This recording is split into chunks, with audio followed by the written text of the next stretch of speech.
alongside his top health advisors who are working to make America healthy again.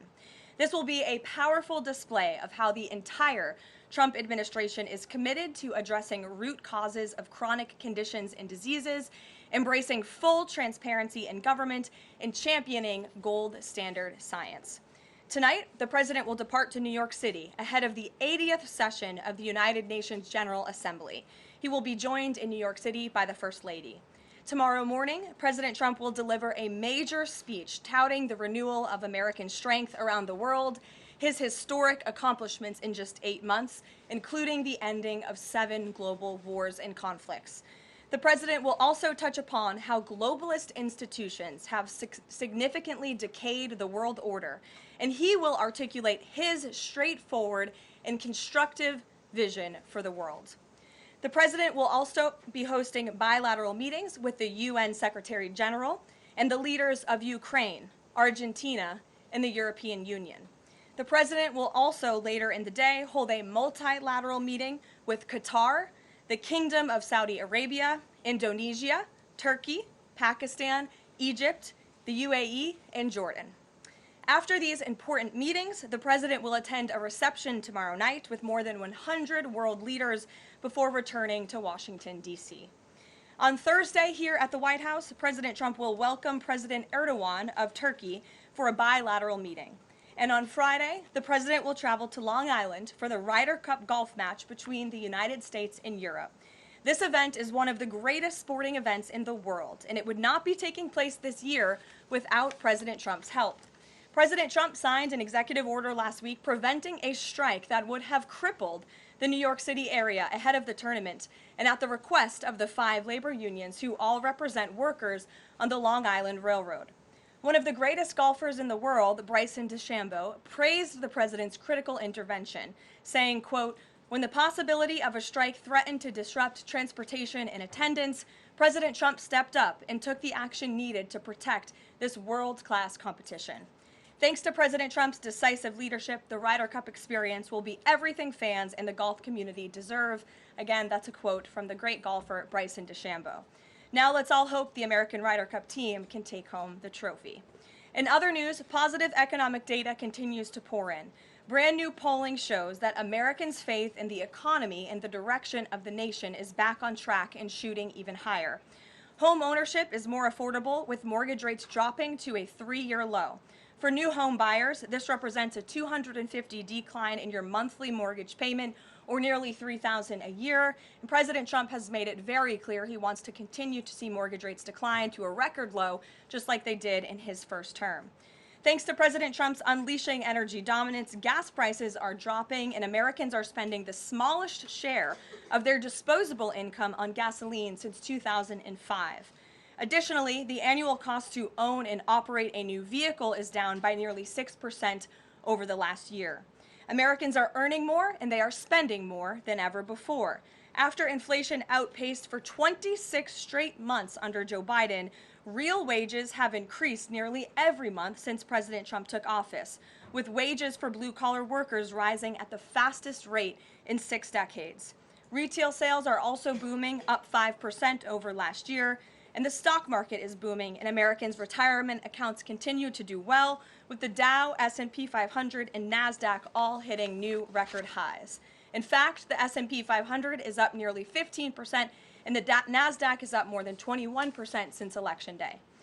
As part of President Trump's mission to restore America as the manufacturing superpower of the world, he has secured nearly $9 trillion in U.S. investment, nearly 9 times more than Biden attracted in his entire 4-year term, and we expect that number to be upwards of $15 trillion very soon. We're already seeing the initial economic benefits of these investments, with industrial production recently rising to an all-time high. President Trump built the greatest economy in the history of the world in his first term, and we are witnessing him do it all over again. Now, before I open it up to questions, I do want to speak on the heinous political assassination of Charlie Kirk. As President Trump powerfully stated yesterday, this assassination was an attack on everything that makes the United States of America the greatest country on earth. But that attack has completely failed. The heartwarming response from the overwhelming majority of the American people over the past 2 weeks is all of the proof that you need. The assassin who took Charlie's life can destroy flesh and blood, but he can never destroy the values that Charlie stood for. All across the country, millions of Americans have prayed, hosted vigils, attended church services, became politically engaged for the first time, and honored the legacy of Charlie and the ideals he died speaking for. The beautiful memorial service attended by President Trump and 100,000 great Americans in State Farm Stadium yesterday was just the latest example. And Erica Kirk's mercy was one of the greatest acts of grace this world has ever seen. May God continue to watch over Erica and their beautiful children. Unfortunately, there have been some jarring exceptions to this unity. This past Friday, 58 House Democrats voted no, and 38 voted present on a resolution that simply stated, condemning in the strongest possible terms the assassination of Charles James Kirk and all forms of political violence. There were no strings attached to this vote. This was a simple gesture of human decency to denounce political violence.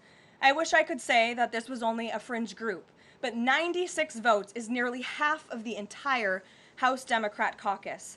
And they didn't just vote against this basic resolution condemning political violence. A number of those same Democrats took to the House floor to smear Charlie Kirk's name. The man wasn't even buried yet, and Democrat members of Congress were denigrating his memory on the floor of the House of Representatives. This was truly a sad moment and a clear reflection of how radical the Democrat Party has become. Many Democrats in elective office have now been totally captured by a radical fringe of the far-left base who want to dehumanize every person they disagree with. We must continue to call this wickedness out. It's the only way that our nation can heal. For too long, past leaders have offered platitudes while political violence has been allowed to fester and harm innocent Americans. There has been coordinated campaigns dating back years, spearheaded by radical left-wing organizations centered on dehumanizing, intimidating, doxing, and even attacking Americans whom they disagree with. These groups have radicalized impressionable individuals to foment violence. An attempted transgender assassin traveled to Justice Brett Kavanaugh's family home with plans to end his life. An attempted assassin came within an inch of ending President Trump's life in Butler, Pennsylvania, and on the campaign trail, another attempted assassin tried to kill the president at his golf club in Florida. A left-wing assassin shot United Healthcare CEO Brian Thompson right in the back in the heart of New York City. ICE agents are facing a more than 1,000% increase in assaults for simply doing their jobs. Violent radical left-wing mobs engaged in illegal behavior, targeted Jewish Americans, and shut down America's college campuses under the previous administration.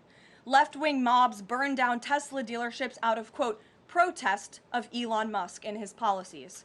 In May, a left-wing activist shouting "Free Palestine" murdered 2 innocent Israeli embassy staffers outside of the D.C. Jewish Museum here in Washington. These are just a few examples, prominent examples of the growing left-wing political violence in our country.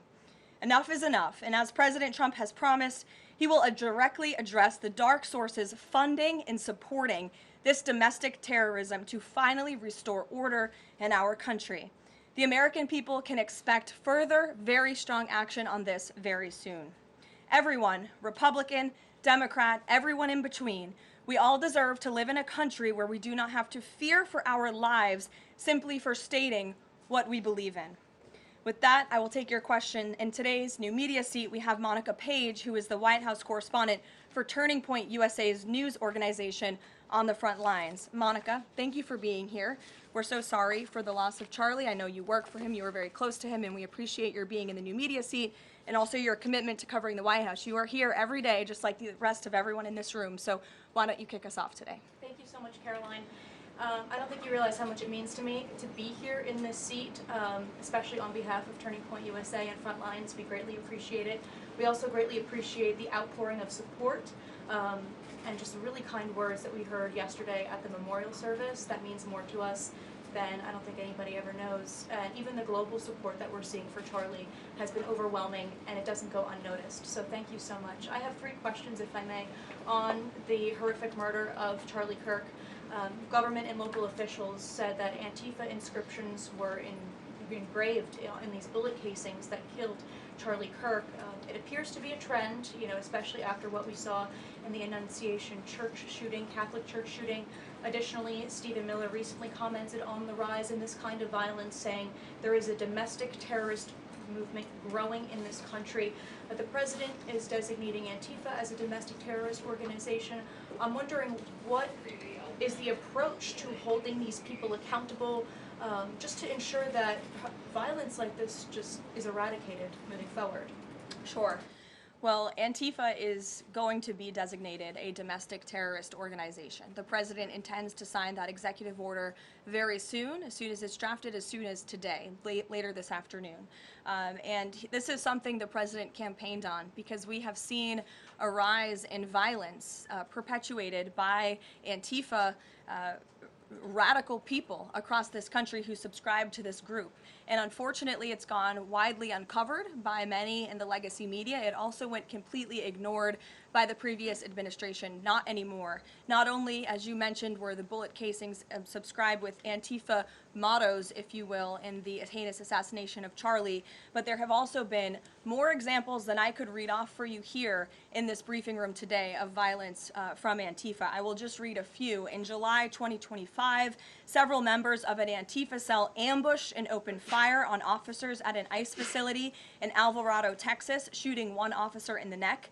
Also in July 2025, 3 Antifa members were charged with assaulting a police officer during a violent riot outside an ICE facility in Portland, which for weeks prior had been under siege from the local Antifa terror cell. In February 2024, a transgender Antifa terrorist detonated an explosive device outside of the office of the Republican Attorney General of Alabama. In July 2023, Antifa members linked to abortionist group Jane's Revenge firebombed pro-life facilities and vandalized churches. In January 2022, a suspected Antifa member was arrested for bringing a pipe bomb to a pro-Trump event. In January 2021, an Antifa supporter threatened to shoot police officers and Trump supporters outside of the Florida State Capitol building. Again, I could continue to list many more examples for those in the room who don't believe this is a serious threat to American safety and our national security, but this administration knows that it is. That's why the president will be signing this order. And we will also be, most importantly, looking at who is funding Antifa and who is funding these other violent left-wing groups that we've seen perpetuate so much crime and mayhem across our country. Thank you. And Charlie Kirk died exercising his First Amendment right, willingly debating, conversing with everybody and anybody. That was what he did. So what message does this White House have now to all Americans who feel like they are too afraid to express their beliefs, their values, their morals in the wake of such horrific violence? I think the president has answered this, and I will leave it to his response, Monica, where he so beautifully said, we have to keep fighting. We have to keep speaking up. We have to keep speaking our mind. I know that's what Charlie would want us to do, and we have a right to free speech in this country. The president supports it. It is protected by our beautiful Constitution, and Americans should not cower in fear. They should rise up in courage to continue speaking the truth.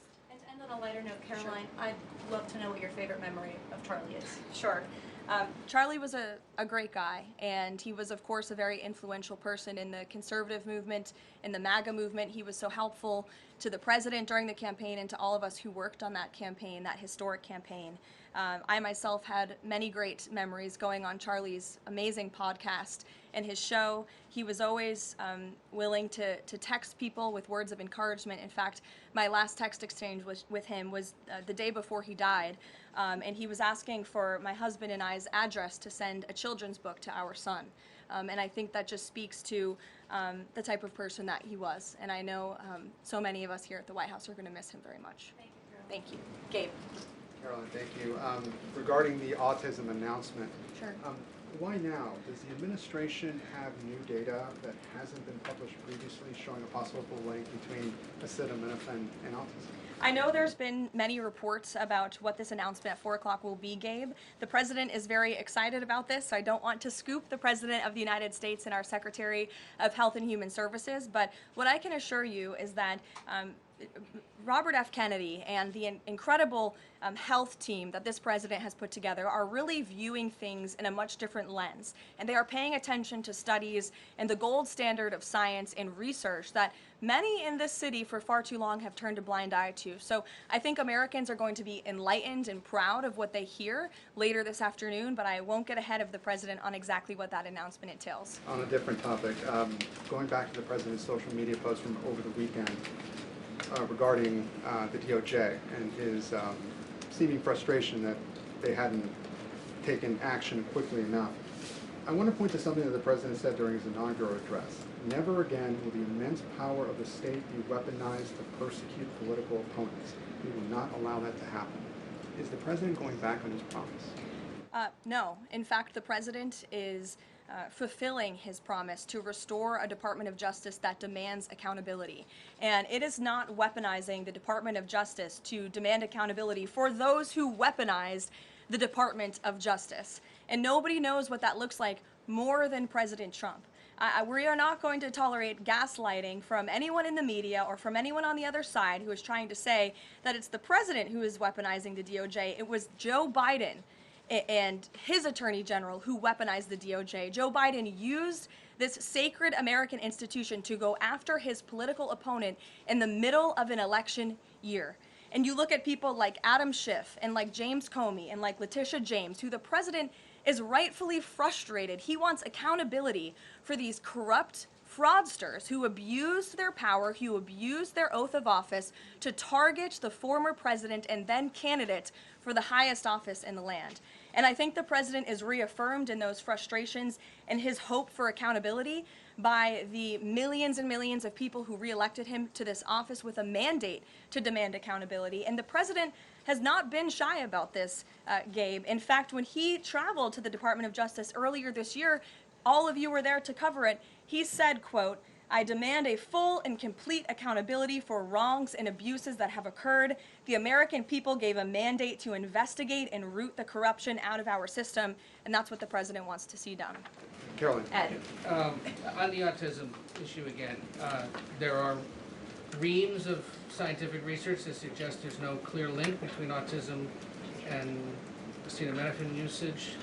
You're suggesting today they may have new information on this. A lot of it, and this entire debate, has the potential to confuse women, especially pregnant women, about what to do. What do you say to those that say what you're doing today potentially just introduces more confusion into the debate? I think women for many years, in fact for decades, Ed, have been confused by the rapid increase in autism in this country, in the childhood epidemic that is, chronic epidemic, disease epidemic that is plaguing America's youth. Women are confused about that and they want answers to that. And that's exactly what this administration is focused on finding. And before you jump to conclusions based on reports that the White House has not even confirmed, I would encourage everyone in this room to go into the 4 o'clock announcement with some critical thinking skills and with some open ears to actually listen to what the president and his team of outsiders have to say about this. And there will be a number of things that will be announced and discussed. And I think, I know as a mother myself, I speak, I believe, for many mothers across the country who really want answers to what is happening to our nation's children. So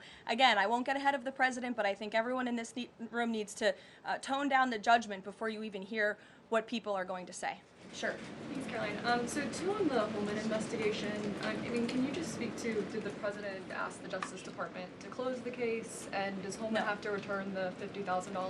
Well, Mr. Holman never took the $50,000 that you're referring to, so you should get your facts straight, number one.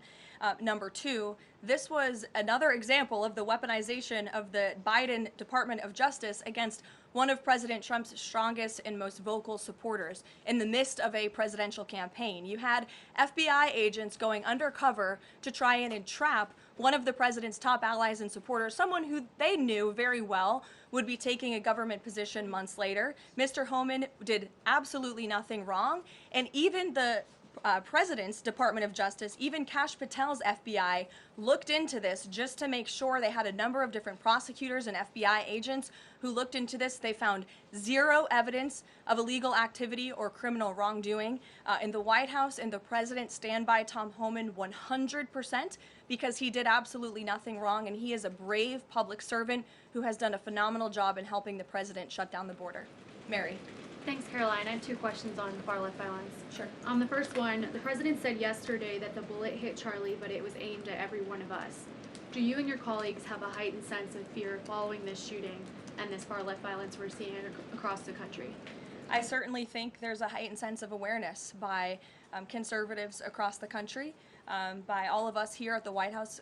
Again, as I said to Monica, many of us were personal friends with Charlie and had involvement with Turning Point before we came and served our government in this way. So certainly it's a very shocking incident, and I think, you know, it's very unfortunate that those of us who work in this movement have to think about violence just for speaking our minds and for supporting President Trump.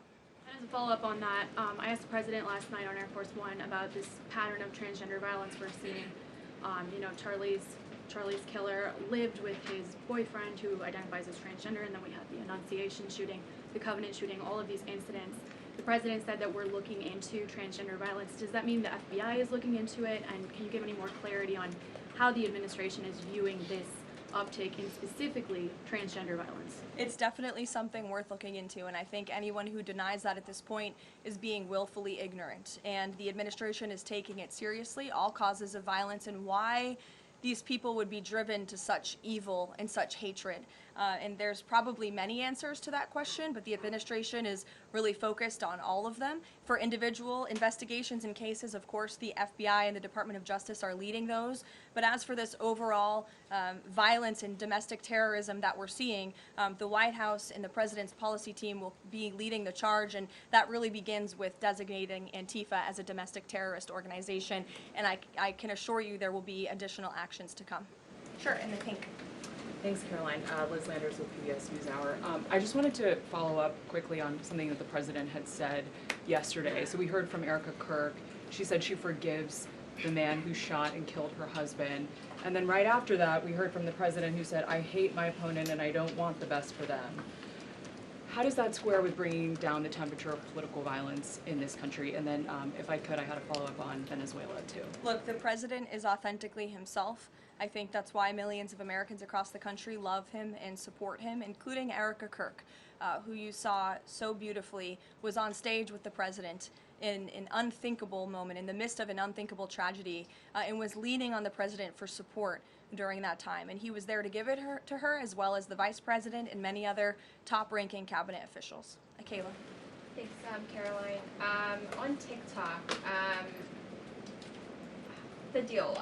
How much is the deal? And if you can't give an exact number to how much the deal is, when can we expect to learn how much the deal is being valued at? And then separately, who are the members involved in the deal? Like, can you share any more details there? So I don't have a specific number for you, nor am I going to confirm the specific individuals and entities in the deal, Kayla, but I do have several details I'm happy to run through for all of you, and the president will be signing the deal, the official deal, later this week at some point. Under the terms of this deal, TikTok will be owned by a majority of American investors and controlled by a board of directors with extensive national security and cybersecurity credentials. In partnership with the U.S. government, Oracle will serve as TikTok's trusted security provider, and they will independently monitor the safety and data security of all U.S. user data on TikTok's platform. Americans' data will be stored securely in the United States without access from China. All U.S. user data will be stored on servers operated by Oracle in the United States, protected from surveillance or interference by foreign adversaries. And the algorithm, I know this is a question many of you have had, will be secured, retrained, and operated in the United States outside of ByteDance's control.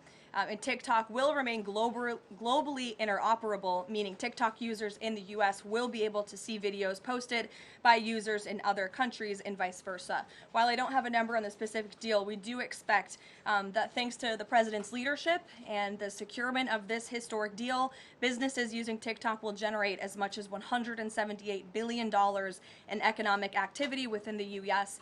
over the next 4 years. So this is great news, not just for the millions of American youth who use TikTok. Their data will be safe and secure with this new deal. They'll continue to use this very fun app. But it's also great news for all of the small business owners who have really been able to make a living off of the use of TikTok as well. And if I could just get one more as it relates to China, on crop prices with farmers, as there's still no official trade deal with China, farmers are getting a little bit antsy, navigating, prices being weak and not strong. How is the administration, thinking about farmers right now? Is there anything we can expect to see from the administration on, sort of bailing farmers out should prices continue to not work in their favor? Well, the administration is completely understands the anxiety of farmers. We're very much aware of this issue. It has been a part of our discussions, the trade team's discussions with their Chinese counterparts. As for any specific actions, I don't have any news on that for you today, but I can fully assure you the entire National Economic Council in this building, as well as our Secretary of Agriculture, Brooke Rollins, have been talking with the trade team about this. There's been many meetings on this, and they are on the ball, but I don't have anything specific for you today. Sure, Selena. Thanks, Caroline. But the case against Letitia James was extensively investigated for 5 months, and President Trump's handpicked Attorney General Eric Siebert could not find any evidence that he committed a crime. So is the president saying here it doesn't matter if there's a crime, he just wants his political enemies to be charged? Well, let me just walk you through Letitia James. Letitia James completely abused her oath of office. Letitia James was actively and openly engaged in lawfare. You talk about weaponizing the Department of Justice. What was Letitia James's campaign slogan? It was prosecute Donald Trump. She was saying she was going to prosecute Donald Trump before she even knew if Donald Trump committed a crime, which of course we did not.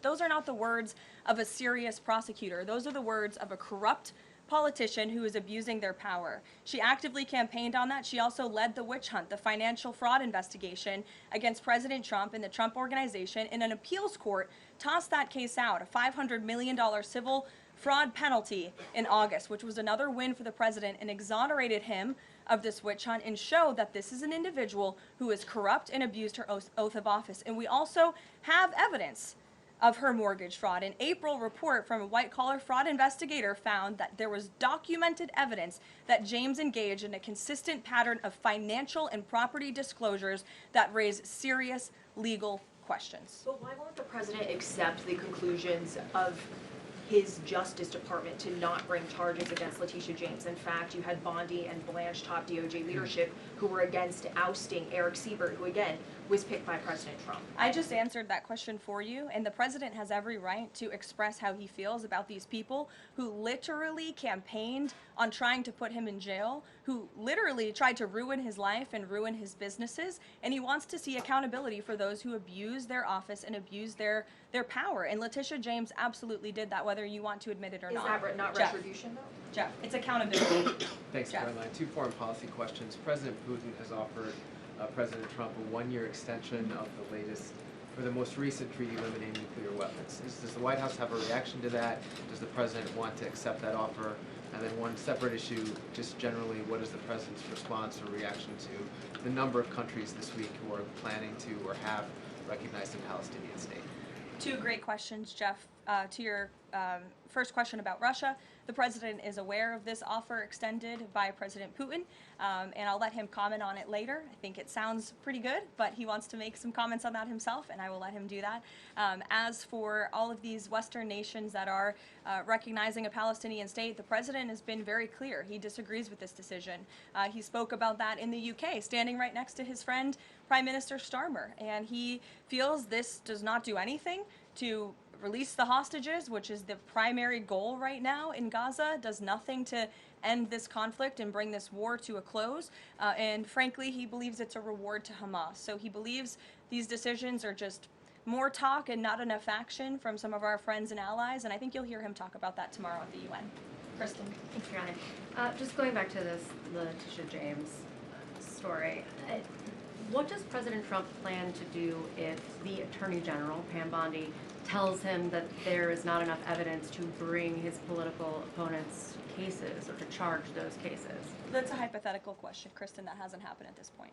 But we did see one U.S. attorney not be able to find enough evidence, and now they no longer have a job. Is that something that you would consider? Look, the president stands with Pam Bondi 100%. He made that clear this weekend. He answered questions from all of you last night on Air Force One. He said the same, and that's how he feels at this moment in time. Just one more thing on the Attorney General with Pam Bondi. Caroline, would the president support designating Russia as a sponsor of terrorism if it doesn't return kidnapped Ukrainian children? And secondly, We just found out through questioning that Hunter Biden sat in on the discussions of his pardons. What's the White House response to that? Unfortunately, I think it's unsurprising, and it's also very telling that one of the only pardons Joe Biden signed on his way out the door was the pardon of his son. Everything else was signed with an auto pen, but that one was clearly his own signature. To your first question about Russia, I have no news to share with you on that. Sure, in the yellow. According to media reports, Maduro has sent a letter to President Trump, but President Trump avoided saying whether he has read it. Did he receive it? We have seen this letter.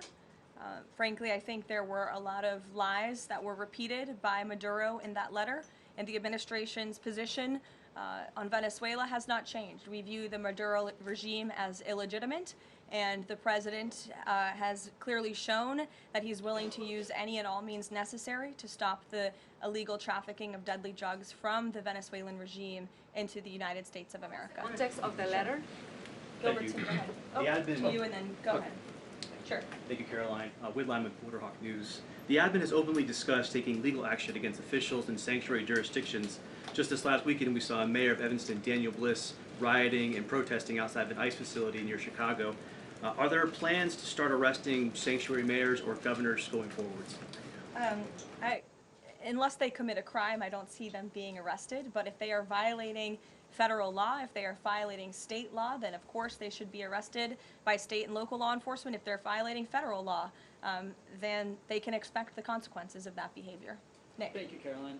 Would the president like to see Congress pass a national holiday honoring Charlie Kirk annually? That's an interesting question. I'm sure he wouldn't oppose such a thing. But you can pose that to him yourself next time you get the chance. Sure thing. And to follow up too, I know the president is honoring Charlie with the Presidential Medal of Freedom. Is there anything else that we don't know of in the works to honor Charlie? Not at this time, but we do look forward to that Medal of Freedom ceremony very soon. Daniel. Thanks, Caroline. This past Friday, Adam Schiff, Tim Kaine, they introduced a resolution on Capitol Hill aimed at stopping the successful kinetic strikes against narco-terrorists in the Caribbean Sea. What does a move like this, what type of message does it send to families, specifically families who have suffered at the hands of deadly narco drugs like these? I definitely think it sends the wrong message. We wish that Democrats would get on board with a very simple idea of ending drug trafficking and securing our homeland. And I saw a report this morning that the Dominican Republic actually helped us seize a boat that was on its way from Venezuela to the United States of America with lots of deadly drugs on board. And so if you actually hear from Caribbean nations in the region, they are thankful and grateful for the administration's efforts, and they're working alongside us to end this plague of drug trafficking through their seas. Sure, Karen. Over the weekend, Democratic leaders Chuck Schumer and Hakeem Jeffries sent a letter to the White House asking for a meeting with the president to talk about government funding. Has the White House responded to that letter, and will the president sit down with them to talk about this, given that deadline is now 8 days away? Discussions are ongoing with both Republican and Democratic members of Capitol Hill. I don't have any meetings or any scheduling updates for you today, but what I will share is that what this White House wants and what Republicans want. We want a clean funding extension to keep the government open. That's all we're advocating for, a simple, clean budget extension, a straightforward, responsible solution to keep the government open to November 21st and allow the full year appropriations process to move forward. And I will add, this is the same budget that the Democrats approved 6 months ago, just adjusted for inflation. And unfortunately, all of a sudden now, they want to shut down the government. And if the government is shut down, it's only going to, it will be the fault of the Democrats, and it will only hurt the most vulnerable in our country, our seniors, our veterans, our military families, and increasing security for members of Congress, which is something this White House and the administration supports. And if you look back at the statements made by Chuck Schumer and Hakeem Jeffries in the past, they too have advocated against a shutdown and for keeping the government open. Democrat Chuck Schumer himself said a shutdown would mean chaos and pain and needless heartache for the American people. He said once, avoiding a shutdown is very good news for the country, for our veterans, for parents and children, for farmers, and for small businesses. Hakeem Jeffries also said it's about the harm. Families will be hurt if there is a government shutdown. Farmers will be hurt. Holiday travel will be impacted. Democrats clearly know what the right thing to do is here. It's to join with Republicans to pass this clean funding extension. That's what the White House and the president wants. And with that, we will see you all at 4 o'clock for this big announcement later on. Thanks, guys.